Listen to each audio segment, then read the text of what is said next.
नमस्कार sir. Sir Sahib नमस्कार। Sir क्या नाम है आपका? मेरा नाम कन्हैया सिंधे है। कन्हैया जी, आप कहाँ से आए हैं? मैं मध्य प्रदेश के इंदौर जयश्री नगर से आया हूँ। संत रामपाल जी महाराज जी से नाम दीक्षा कब लिया आप सर? मैंने संत रामपाल जी महाराज से नाम दीक्षा 10/6/2014 को ली। संत रामपाल जी महाराज जी से नाम दीक्षा लेने से पहले आप क्या भक्ति साधना करते थे? मैं संत रामपाल जी महाराज जी से नाम लेने से पहले मैं खुद एक गुरु बन के बैठा हुआ था। कई प्रकार के देवी देवताओं की पूजा करता था जो मेरे शरीर के अंदर आते थे। मतलब देवी देवता के अंदर मतलब सबसे पहले शेषनाग जी आते थे, जिसमें 5 फन के, 9 फन के, 12 फन के, ऐसे मतलब कई प्रकार के नाग आते थे। फिर उसके बाद में देवियाँ आती थी, सभी देवियाँ आती थी छोटी से लेकर बड़ी तक की, जैसे कालका देवी, वैष्णो देवी और लक्ष्मी देवी। उसके अलावा जैसे लूली पांगली जो देवियाँ आती वो आती थी। महिषासुर आते थे और भैरुओं में सभी भैरू आते थे, जैसे काल भैरू के अलावा 52 भैरू तक के जो भी है वो आते थे। जितने भी घाट हो, जितने देवी देवताओं के स्थान पर जाऊंगा उतने मेरे को पावर मिलेगा और मैं भक्तों के ज़्यादा से ज़्यादा दुखों को दूर करूंगा।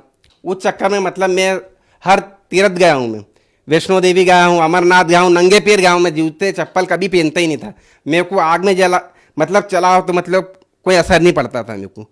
मैं ऊपर से गिर भी जाऊँ तो मेरे को मतलब कोई असर नहीं पड़ता, क्योंकि जब मैं नाग रूप में और रहता था तो चाहे ज़मीन पे 4-4 5-5 किलोमीटर तक पेट के बल मतलब घिसटता हुआ जाता था, क्योंकि उससे मुझे शक्तियाँ मिलती थी, जिससे जो भी व्यक्ति मतलब इलाज के लिए आते थे, दिन दुखी जो भी आते थे, उनके इलाज करता था मैं। ये इलाज करते और उनका इलाज तो हो जाता था पूरा, और मैं खुद दुखी होता था। घर पे मतलब खाने को नहीं मिलता था मुझे। बहुत इतने परेशान थे कि मतलब खाने रोटी मतलब नसीब नहीं होती थी हमको। और पूजा पाठ करना वो तो हमेशा ही करते ही था। जो जिसकी इच्छा हुई वो फ़ोन कर देता था कि आज मेरे को ये समस्या है, आप ये कर दो, तो मुझे उसमें लग जाना था। काम तो कर नहीं पाता था मैं और उनकी समस्या करने में लगा रहता था मैं।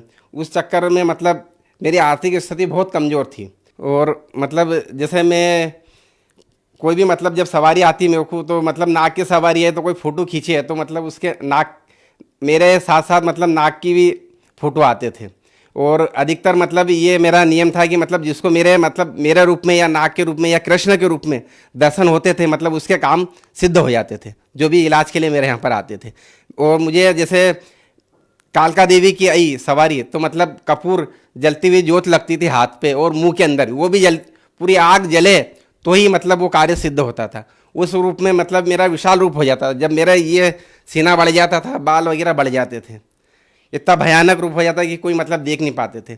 यदि कोई मेरा बिना परमिशन के कोई फ़ोटो खींचे तो कैमरा बंद हो जाता था। कई मतलब लोगों ने मतलब वीडियो शूटिंग भी करना चाहिए तो मतलब बिना अनुमति के तो कैमरे बंद हो गए, जब उसके लिए भी अनुमति लेना पड़ती थी। सिर्फ नाम बताते थे और उनका काम हो जाता था कि आप इस काम के लिए आए हो, तो मतलब यहीं पे मतलब बैठे बैठे कि आपके घर में ये समस्या है, तो वास्तव में वही निकलती थी। सिर्फ उनका नाम पूछता था मैं और उनका काम हो जाता था कि आप मतलब इस चीज़ से गुजर रहे हो, आप ये कर दो, तो हो जाती थी। परमात्मा की दया से पहले मैं मंत्र वगैरह नहीं जानता था कि कौन से मंत्र का इसमें ये करते थे, लेकिन जब मैं ध्यान पे बैठता था, परमात्मा जो मंत्र देते उनमें से ऊपर और नीचे का छोड़ के बाकी सभी मंत्रों का जाप करता था। तो जब मैं बैठता था तो ज़मीन से मतलब ये समझ लो 1-1.5 फीट मतलब ऊपर मतलब मेरा स्थान हो जाता था। मेरे जैसे जो जानकार व्यक्ति है, सिद्धि वाले हैं, उनको दिखता था। और उसके बाद में जो देवी देवताओं जो बैठते थे मेरे पास में, बस उनके दर्शन वो भी दिखते थे। मेरे हाथ में नाग उन्होंने लिपट जाते थे। कोई मणिधारी है, मैंने मणि देखी भगत जी। कुछ लोगों ने तो छोटी छोटी देखी होगी, मैंने इतनी बड़ी मणि देखी है। जैसे पुलिस वालों की जो बत्ती, लाल बत्ती रहती, इस टाइप की मतलब देखी, और ऐसी गोल गोल घूमती जब वो रहती और नाग के ऊपर रहती है। क्योंकि मेरे पास तो लिपटते थे बड़े बड़े आके। नागों की दिवाली मनाई जाती, उस दिन मैं भंडारा करता था। उस दिन मेरे कने सब देवी देवता आ जाते थे, और जो मतलब दिव्य दृष्टि वाले हैं मेरे जैसे तांत्रिक लोग, उनको दिखते थे। और मेरे यहाँ पर ऐसे छोटे मोटे तांत्रिक कहीं आते थे उस दिन कि इनसे हम ये विद्या चुरा के ले जाएंगे, इनको अजमा के ले जाएंगे, कहीं ये छोटा मोटा तो नहीं है। और मेरी भक्ति मतलब ये समझ लो कि काल में ही थी, पूर्ण रूप से मैं काल में जाने वाली ही भक्ति थी। और अब जो परमात्मा रामपाल जी महाराज जी की जो भक्ति कर रहा हूँ, ये मोक्ष वाली भक्ति कर रही हूँ मैं। बहुत से बोलते हैं कि जो मतलब दूसरों का दुख हरण करते हैं उनको तकलीफ भी होती है, मैं ये समझता था। लेकिन मुझे जब रामपाल जी महाराज के शरण में गया, जब मुझे मालूम पड़ा कि मैं दूसरों को अपने पुण्य दे रहा हूँ और उनके मतलब पाप ले रहा हूँ, इसलिए मेरे को ये तकलीफ है। जब मैं गुरु जी के शरणों में गया तो मैं इन दुखों से परिपूर्ण मतलब दूर हो गया हूँ। यहाँ तक कि देवी देवता आपके ऊपर आते थे, फिर ये भक्ति साधना छोड़ के फिर आप संत रामपाल जी महाराज के शरण में कैसे आए? क्योंकि वो अंधविश्वास की भक्ति थी इसलिए, और ये कुछ समय के लिए ही सुख दे सकते हैं। और परमात्मा जो रामपाल जी महाराज ये स्वयं कबीर देव के रूप में आए हुए, इनके मैंने दर्शन करे हुए, मैं उनसे नाम न लिया था उसके पहले भी मुझे कई बार परमात्मा दर्शन चुके हैं। मैं जब भी मतलब स्नान करने जाता था नदियों घाटों में जो, तो वहाँ पर परमात्मा आकर बोलते थे कि बेटा तू ये क्या कर रहा है, ये गलत साधना है, तू क्यों अपने जीवन बिगाड़ रहा है।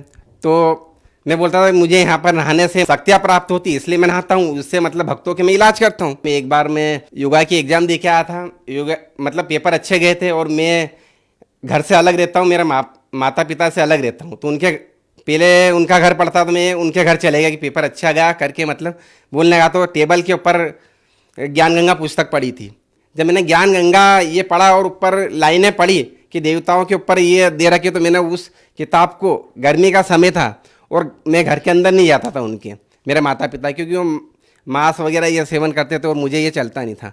तो मैंने उठा वो किताब को टेबल से उठा के और बाहर ओटले पे ही पढ़ी, तो मेरे को वहीं रोना आ गया कि ये इतना ज्ञान, महत्वपूर्ण ज्ञान और कितना छुपा हुआ है और ये संत कहाँ मिलेंगे मेरे को, और मैं अंधकार में पड़ा हुआ हूँ, दूसरों लोगों को भी अंधकार में धकेल रहा हूँ। मैं उसको पढ़ के रोता था, मेरे को वो किताब पढ़ता था तो परमात्मा हमेशा दर्शन देते थे। कभी मुझे सत्संग सुना के जाते थे, कभी और कोई सी वाणियाँ सुना के जाते थे। एक भगत कोई जुड़े हुए थे उस कॉलोनी में, तो वो मतलब सीढ़ी की दुकान पे मतलब चला रहे थे और उतने में मैं चले गया कि जब मैंने देखा कि ये सत्संग चल रहे हैं, तो मैंने बोला ये सत्संग तो मैंने रात को सपने में देखे। तो बोले तुम तो बाबा हो, बोले तुम तो चार्ज जो मतलब देख लेते हो। वो यूँ करके मेरी हंसी उड़ाने लगे, बोला बैठो तुम तो देखो ये। तो मैं ऐसा देख रहा था और उतने में फिर थोड़ी देर हुई, सृष्टि रचना वगैरह बता रहे थे और फिर लाइट चली गई। तो फिर मैंने उनसे पूछा कि ये सत्संग जो आप दिखा रहे हो ये तो मैं सपने में देखता हूँ और ये गुरु जी को भी देखता हूँ। तो फिर उन्होंने बोला कि एक राकेश भगत जी है, बोले उनके पास में मतलब पूरी जानकारी मिल जाएगी, उनसे आप उनके संपर्क में चले जाओ। तो उनके पास गया तो उन्होंने बोला कि हम 2-3 दिन बाद जाने वाले हैं। तो मैंने बोला मेरे को भी ले चलना, और अचानक मैं उनके साथ में गुरु जी के आश्रम में चले गया। पहले दंडवत प्रणाम करके वहाँ अर्जी लगाई मन में कि मैं जो साधना कर रहा हूँ और जो लोग आते हैं ये मेरे को परेशान ना करे, कि आप इलाज करो और तुमने इनको क्यों छोड़ दिया, तो मैं मतलब नाम दीक्षा ले लूँगा। तो ऐसा के मतलब मैंने उस समय नाम नहीं लिया था, क्योंकि मेरे तो भगत बहुत सारे हैं और एकदम मेरे घर पे मंदिर बना हुआ, हनुमान जी का मंदिर है, भैरू जी का है, और अभी बहुत विशाल नागदेव का मंदिर बनने वाला, 5-7 लाख रुपए का मतलब मंदिर बनने वाला है। तो फिर मैं हर साल में एक बार भंडारा करवाता था, उसमें भी विशाल ये आती थी। जब कड़ाव लगता था तो मैं हाथ से मतलब कड़ाव उकलते हुए कड़ाव में हाथ डाल देता था और उसको हिला देता था, जैसे वो साईं बाबा कैसे खिचड़ी बना के हिलाते, ऐसे मैं हिला देता था। मुझे कुछ नहीं होता था, क्योंकि मेरे को तो पता नहीं अंदर की शक्तियाँ कुछ थी अपनी, तो उसमें कुछ असर ही नहीं होता था। परमात्मा रामपाल जी महाराज जी से जब अर्जी लगाई तो उन्होंने मतलब ये बिल्कुल क्लियर कर दिया, कोई भगत मतलब आया नहीं। जब मैंने नाम ले लिया तो कोई ने मतलब मेरे को बोला नहीं, और जो आते थे फ़ोन आते थे कि बाबा जी आप मेरा ये इलाज कर दो, तो मैंने उनको विनती कर दी कि आप रामपाल जी महाराज के शरण में चले जाओ, सबसे बड़े गुरु तो वो है, मैं तो कुछ भी नहीं हूँ, मैं तो पाखंडी हूँ, मेरे से कुछ नहीं बनेगा। मैंने सब छोड़ दी, मैं भी खुद चले गया हूँ परमात्मा के शरण में, आप भी जाओ। सबसे अच्छा ज्ञान और सबसे सुलभ सब सुविधाएं मतलब वही दे सकते, बाकी और विश्व में कोई नहीं दे सकते। मैं उन जितने भी भगत थे मेरे यहाँ पर जो भी आते थे इलाज के लिए, उन सबको यही प्रार्थना करता था। सर, संत रामपाल जी महाराज जी से जो भी श्रद्धालु जुड़ते हैं उन्हें कोई ना कोई आर्थिक, मानसिक, शारीरिक या आध्यात्मिक लाभ अवश्य होते हैं। आपको क्या लाभ प्राप्त हुए सर? मुझे आध्यात्मिक नाम संत रामपाल जी महाराज की कृपा से जो देवी देवताओं की जो साधना करता था, मैं ढोंग धतूरिया करता था, तांत्रिक विद्याएं करता था, उनके बारे में पूरी जानकारी मिली कि ये जो मैं कर रहा हूँ ये साधना बिल्कुल गलत है, 101% गलत है, और ये देवी देवताएं अपन को काल जाल में उलझा के रखते हैं। और मैं जो साधनाएं करता था उनसे भक्तों को तो लाभ बहुत सारे हो रहे थे, लेकिन मैं खुद दुखी हो रहा था। समस्त देवी देवताओं के चक्कर में अपना जीवन बर्बाद कर रहा था, ढोंग मतलब गलत साधनाएं कर रहा था मैं। पापों को हरने वाले और समस्त कष्टों को दूर करने वाले ये एक ही जो है संत रामपाल जी महाराज, जो कबीर देव के रूप में आए हुए धरती के ऊपर, यही है।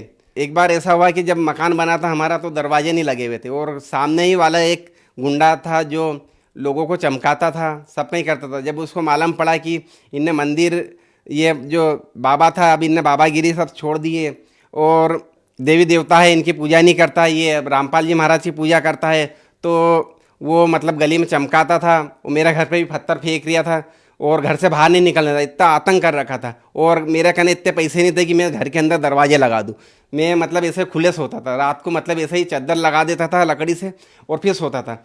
जब उसके आतंक से मतलब वो मतलब मारने को करता था, तो मैंने परमात्मा से अर्जी करी कि परमात्मा आप ही मतलब हमारी रक्षा करो। तो परमात्मा मतलब 8 दिन तक कुर्सी लगा के परमात्मा हम मेरी डेलीज के ऊपर बैठे रहे, बोले बेटा तू चिंता मत कर, मैं तेरे साथ हूँ, तेरा कोई बाल नहीं बांका कर सकता। तो मेरी पत्नी डरती थी, तो परमात्मा भी उसको भी दर्शन दिए, कई बार दर्शन दिए। परमात्मा की जब वो ज्योत लगाती थी, एक ज्ञान गंगा पुस्तक को रख के अलमारी के अंदर, तो परमात्मा ने बोले बेटा तू ऐसी भक्ति करती है, ऐसा दीपक लगाती है जिससे तो नाम ले ले, नाम लेगी तो तेरे पूरे परिवार की 101 पीढ़ी मतलब तार दूंगा मैं। बोला तू नाम ले ले, सतनाम ले ले, फिर देख तेरे ठाट कर दूंगी।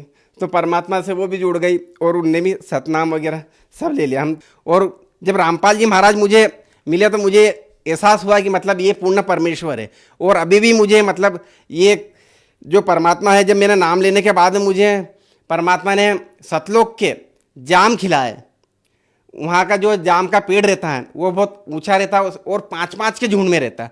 उसमें सुनहरे और वाइट किरणें निकलती। जब अपन जाम को तोड़ते तो तुरंत जो जाम तोड़ा है उस पे मतलब दूसरा आके लग जाता है, ऐसी मतलब ये है। और यहाँ के जो इस लोग के वहाँ के तोड़ने के बाद में दूसरा नहीं लगता, लेकिन वहाँ पर तो तोड़ा और लग जाता है। ऐसा मतलब मैंने 2-3 बार मतलब परमात्मा के लोग के मतलब फल भी खाए हैं।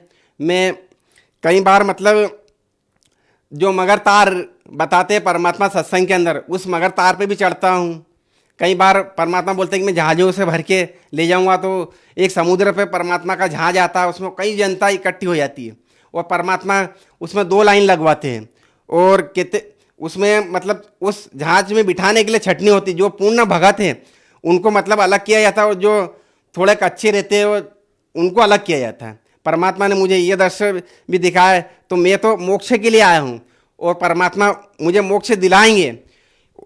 क्योंकि मैं जो परमात्मा की जो भक्ति कर रहा हूँ वही सही है। सर यहाँ पर आप बार बार परमात्मा शब्द संबोधित कर रहे हैं, सर ये परमात्मा शब्द आप किन के लिए संबोधित कर रहे हैं? परमात्मा शब्द मेरे तो परमात्मा संत रामपाल जी महाराज जी हैं, जो गुरु जी हैं मेरे, पूर्ण गुरु पूर्ण परमेश्वर कबीर साहिब जी है, जो बार बार मैं परमात्मा बोल रहा हूँ जिनको, वो मेरे रामपाल जी भगवान है। यही है मेरे सब कुछ, मुझे जन्म देने वाले भी वही है और मुझे पालने वाले भी वही है।